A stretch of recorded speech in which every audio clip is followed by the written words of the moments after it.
జై భీమ్ నమో బుద్ధాయ. Happy constitution day to all. జై భీమ్ నమో బుద్ధాయ. ముందుగా అందరికీ భారత రాజ్యాంగం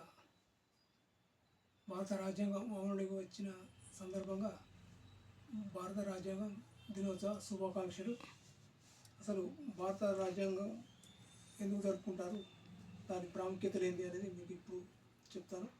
భారతదేశంలో జాతీయ న్యాయ దినోత్సవాన్ని ప్రతి సంవత్సరం నవంబర్ 26న జరుపుకుంటారు. 1979 నాటి సుప్రీంకోర్టు ప్రధాన న్యాయమూర్తి ప్రతి సంవత్సరం నవంబర్ 26న నేషనల్ లా డేగా నిర్వహించారు. అప్పటి నుండి 1949 భారత రాజ్యాంగ కమిటీ రాజ్యాంగ ముసాయిదా చేపట్టింది. కమిటీ సభ్యులు 1949 నవంబర్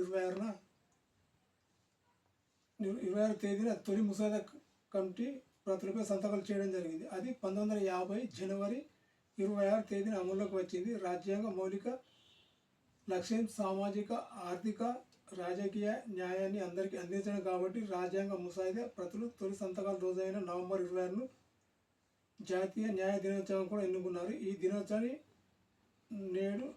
నాడు న్యాయవాదుల సమావేశంగా న్యాయాన్ని కాపాడుతారని న్యాయ ప్రతిజ్ఞ. అసలు నవంబర్ 26న స్పెషల్ డే జరుపుకుంటారు. ఎందుకంటే నవంబర్ 26 రాజ్యాంగ దినోత్సవం, సంవిధాన్ దివాస్ జరుపుకుంటారు. ఈ రోజున భారత రాజ్యాంగ సభ 1949లో భారత రాజ్యాంగాన్ని ఆమోదించిన రోజు కాబట్టి ఈ రోజును భారత రాజ్యాంగ దినోత్సవంగా జరుపుకుంటారు. అలాగే సంవిధాన్ డే కూడా జరుపుకుంటారు. ఈ రోజున ప్రపంచ సుస్థిర రవాణా దినోత్సవాన్ని కూడా జరుపుకుంటారు. భారత రాజ్యాంగం అమలులోకి వచ్చి నేటికి 76 సంవత్సరాలు అవుతుంది. అలాగే భారత రాజ్యాంగంలోని ప్రతి మానవాళికి స్వేచ్ఛ, సమానత్వం, జీవించే హక్కు డాక్టర్ బాబాసాహెబ్ అంబేద్కర్ గారు కల్పించారు.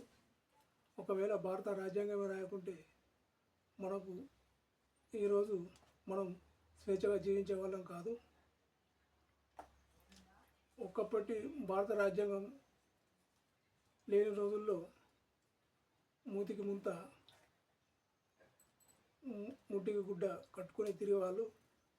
భారత రాజ్యాంగం డాక్టర్ బాబాసాహెబ్ అంబేద్కర్ గారు రాసిన తర్వాత మనకు చదువుకునే హక్కు అని, ఆస్తి హక్కు అని, స్వేచ్ఛ, సమానత్వం హక్కు అని ప్రతి ఒక్కటి భారత రాజ్యాంగంలో డాక్టర్ బాబాసాహెబ్ అంబేద్కర్ గారు పొందుపరచడం జరిగింది. అలాగే ఈ రోజును న్యాయ దినోత్సవం కూడా జరుపుకుంటారు. ఈరోజు గల్లీ నుండి ఢిల్లీ దాకా ఒక వార్డ్ మెంబర్ స్థాయి నుండి సర్పంచ్, ఎమ్మెల్యే, మంత్రి, ముఖ్యమంత్రి, ప్రధానమంత్రి అవుతున్నారంటే దానికి కారణం భారత రాజ్యాంగం. ఈ భారత రాజ్యాంగాన్ని కాపాడుకోవాల్సిన అవసరం ప్రతి ఒక్క భారతీయుడి పైన ఉంది. ముఖ్యంగా ఎస్సీ, ఎస్టీ, ఓబీసీ మైనారిటీలు వారికి పూర్తి హక్కులను కల్పించడం జరిగింది. ప్రతి ఒక్కరూ భారత రాజ్యాంగాన్ని కాపాడుకోవాలి. అది మనందరి బాధ్యత, మనందరిపై ఉంది. ఈరోజు భారత రాజ్యాంగం ప్రమాదంలో ఉంది. దానికి ముఖ్య కారణం ఈ బీజేపీ, ఆర్ఎస్ఎస్ వాళ్ళు సనాతన ధర్మం అంటూ భారత రాజ్యాంగాన్ని మార్చే క్రమంలో మార్చాలని చూస్తున్నారు. ప్రతి ఒక్కరూ మనం భారత రాజ్యాంగాన్ని కాపాడుకోవాలని విజ్ఞప్తి చేస్తున్నాం.